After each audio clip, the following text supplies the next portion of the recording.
जतमधील राजाराम बापू पाटील साखर कारखान्याचं नाव काही अज्ञात सभासदांनी रात्रीत बदलल्याची माहिती समोर आली।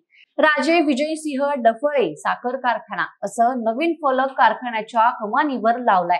काही दिवसांपूर्वी जतच्या राजाराम बापू पाटील साखर कारखान्याचा यंदा दुराडा पेटू देणार नाही असा इशारा आमदार गोपीचंद पडळकरांनी जयंत पाटलांना दिला होता। तर हे राजे विजयसिंह डफळे कोण होते?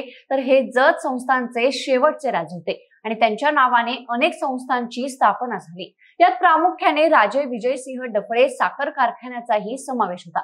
राजे विजयसिंह डफळे साखर कारखाना हा कारखाना जत तालुक्यातील शेतकऱ्यांनी कष्ट करून उभा केला होता। जयंत पाटील यांच्या नेतृत्वातील जतच्या राजाराम बापू पाटील साखर कारखान्याचा दुराडा यंदा पेटू देणार नाही असा गर्भित इशारा काही दिवसांपूर्वी गोपीचंद पडळकर यांनी दिला होता। जतचा साखर कारखाना हा सभासदांचा असून तो त्यांना परत मिळवून देण्यासाठी मोठा संघर्ष करू, प्रसंगी कायदेशीर आणि रस्त्यावरची लढाई करणार असल्याचं आमदार गोपीचंद पडळकर यांनी म्हटलं होतं।